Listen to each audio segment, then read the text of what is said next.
ಅವನನ್ನು ಇಲ್ಲಿ ಕರೆದದ್ದು. ಆ ಸಾಧನೆಯಲ್ಲ, ಇವನು ಇನ್ನೊಂದು ಮಹಾನ್ ಸಾಧನೆ ಮಾಡಿದಾನೆ. ವಿಶ್ವವೇ ಇವನತ್ತ ತಿರುಗಿ ನೋಡುವಂತ ಒಂದು ಸಾಧನೆ ಮಾಡಿದಾನೆ. ಇವನು ಯಂಗೆಸ್ಟ್ ಮೌಂಟೇನಿಯರ್, ಅತಿ ಕಿರಿಯ ವಯಸ್ಸಿನ ಪರ್ವತಾರೋಹಿ. ಜಗತ್ತಿನ ಕೆಲವು ಕಠಿಣ ಶಿಖರಗಳನ್ನ ಏರಿ ಬಂದಿದ್ದಾನೆ. 2022ರಲ್ಲಿ ಅಂದ್ರೆ 8ನೇ ವರ್ಷಕ್ಕೆ ಮೌಂಟ್ ಕಿಲಿಮಂಜಾರೋ ಉರ್ಹು ಪೀಕ್, 2023ರಲ್ಲಿ Everest base camp, Mentok Kangri ಹಾಗೂ ಮೌಂಟ್ ಎಲ್ಬ್ರಿಸ್ ಶಿಖರವನ್ನ ಏರಿದಾನೆ. 2024ರಲ್ಲಿ ಈ ಸಾಹಸಿ ಬಾಲಕ ಇತಿಹಾಸವನ್ನೇ ಸೃಷ್ಟಿ ಮಾಡ್ತಾನೆ. 6000 ಮೀಟರ್ ಎತ್ತರದ ಮೌಂಟ್ ಅಕನ್ಗುವಾವನ್ನ ಏರಿರುವ ಜಗತ್ತಿನ ಅತಿ ಕಿರಿಯ ಮೌಂಟೇನಿಯರ್ ಆಯಾನ್. ಇವನು ಕೇವಲ ಸಾಹಸಿ ಅಲ್ಲ, ಇವನೊಬ್ಬ ಹೃದಯವಂತ. ಯಾಕೆಂದ್ರೆ ಸೇವ್ ಟರ್ಟಲ್ ಅನ್ನೋ ಪ್ರಾಜೆಕ್ಟ್ ಮೂಲಕ 12 ವಾರಗಳ ಕಾಲ ದುಬೈ ಬೀಚ್ಗಳನ್ನ ಇವನ ತಂಡ ಕಟ್ಟಿಕೊಂಡು ಕ್ಲೀನ್ ಮಾಡಿದ್ದಾನೆ. ಮತ್ತೆ ಎಲ್ಲೆಲ್ಲಿ ಅವನು ಪರ್ವತಾರೋಹಣ ಮಾಡ್ತಾನೋ ಅಲ್ಲೆಲ್ಲ ಪರಿಸರ ಸ್ನೇಹ ಮೆರೆದಿದ್ದಾನೆ. ಅಲ್ಲಿನ ಕಸ ಕಡ್ಡಿಗಳನ್ನ ಕರೆಕ್ಟ್ ಆಗಿ ಡಿಸ್ಪೋಸ್ ಮಾಡೋದಕ್ಕೆ ಇವನು ಪ್ರೇರಣೆ ಆಗಿದ್ದಾನೆ, ಡಿಸ್ಪೋಸ್ ಮಾಡಿದ್ದಾನೆ. ಇಲ್ಲದೆ ಇದ್ದಾಗ ಬ್ಯಾಗಲ್ಲಿ ಹಾಕೊಂಡು ಬಂದಿದ್ದಾನೆ. ಅಂಥ ಅದ್ಭುತ ನೇಚರ್ ಲವರ್ ಅಯಾನ್. ಇವನ ಸಾಧನೆಯನ್ನ ಗುರುತಿಸಿ ಹಲವಾರು ಮಾನ್ಯತೆ ಹಾಗೂ ಪ್ರಶಸ್ತಿ UAEಯಲ್ಲಿ ಬಂದಿದೆ. He is recognized by Dubai Eye 103.8 Radio, Khaleej Times, Gulf News, Virgin Radio, National News, etc. Big round of applause for Ayan. Your mom is from Bangalore. So, Vani Mendon, ದಯವಿಟ್ಟು ಬನ್ನಿ ಮ್ಯಾಮ್, ವೇದಿಕೆಗೆ ಬರಬೇಕು. ವಾಣಿ Mendon.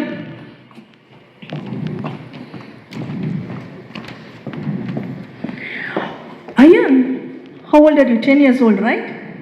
So you don't play video games, only go for this mountaineering? Pardon? You like video games? You don't play video games? I do. You do?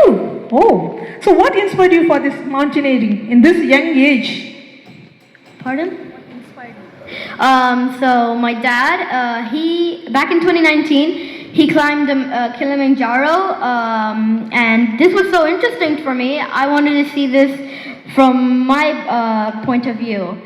And after when I climbed it, it's really good. I never wanted to regret it ever. Wow! Even I want to see Kilimanjaro from my eyes now. What has been your favorite trek so far? It's this one in Russia. It's called Mount Elbrus. It's really fun because there's a ton of snow there, and it's pretty challenging, and I love challenges. Oh, what degree it was? Snow means? I'm not too sure. -10. My God. So what challenges you like? So you like challenges, snowing. So how do you prepare yourself physically? Physically, I do swimming, running, and I also do some treks in Ras Al Khaimah. For mentally, I do this cold water, basically ice bath, for cold altitude. And I also do this thing, it's called an altitude tent. So basically, altitude tent. It's basically like a tent that will suck all the energy, like the oxygen, out of the tent. So it'll feel like you're in a higher altitude. Wow. So do you go alone or how? It's a team or your mama comes along with you? Most of the time she has, but she doesn't want to come anymore.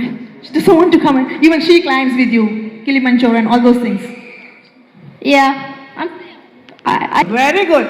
Thank God my son doesn't want to go there. Otherwise he will take me also there. Thank you. Now, ಇವರನ್ನ ಗೌರವಿಸಿ 3 ಜನ judges ದಯವಿಟ್ಟು ವೇದಿಕೆಗೆ ಬರಬೇಕು. ನಮ್ಮ ಈ small ಡೈನಮೋವನ್ನ ಗೌರವಿಸೋದಕ್ಕೆ ಹಾಗೆ ಮಮತಾ ಹಾಗೂ ಸೆಂಥಿಲ್ ಅವರು ದಯವಿಟ್ಟು ಬರಬೇಕು. UAEಯ ದೊಡ್ಡಣ್ಣ ಸರ್ವೋತ್ತಮ್ ಶೇಡ್ ವೇದಿಕೆ ಬರಬೇಕು.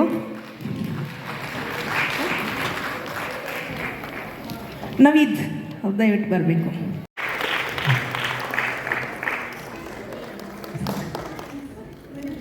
All three of you, please. All three of you, please stay. Please join. Please join in.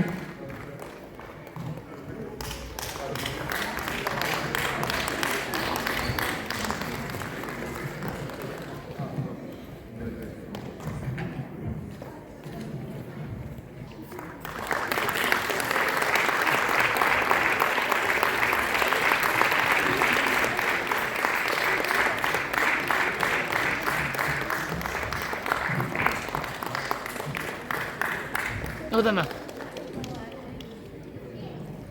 Thank you ಇಲ್ಲಿ ಬರಬೇಕು.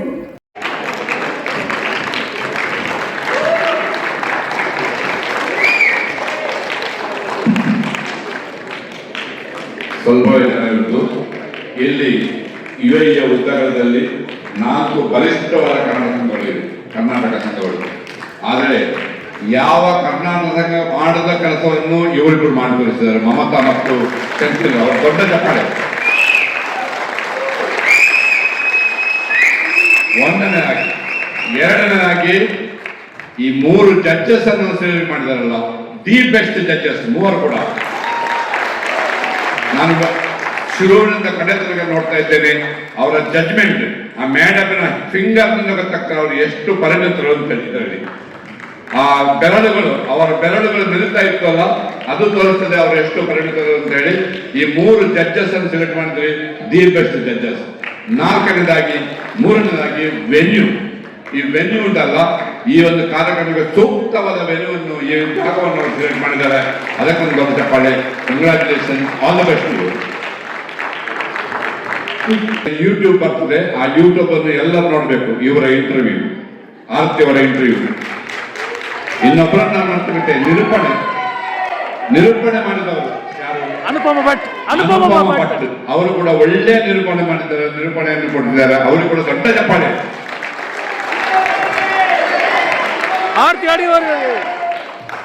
Thank you. ನಮ್ಮ ಹರೀಶ್ ಶೇರಿಗಾರ್ ಅವರು, ನಮ್ಮ ಸ್ಪಾನ್ಸರ್ ಕೂಡ ಅವರು, ಜೂರಿ ಕೂಡ, ಅವರನ್ನು ಗೌರವಿಸಿದ ಸಮಯ.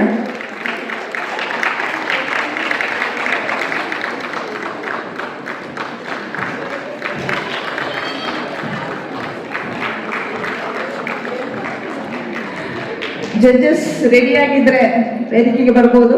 ನಾವೆಲ್ಲ ಎಷ್ಟು ಖುಷಿಯಾಗಿದೆ ನೋಡಿ. ಅಲ್ಲಿ 3 ಜನರ ಮುಖದಲ್ಲಿ ಏನ್ ಟೆನ್ಷನ್ ಕಾಣ್ತಾ ಇದೆ ಇವಾಗ. ಅವರು ಮಾತ್ರ 3 ಜನ ಟೆನ್ಷನ್ ಅಲ್ಲಿ ಇರೋದು.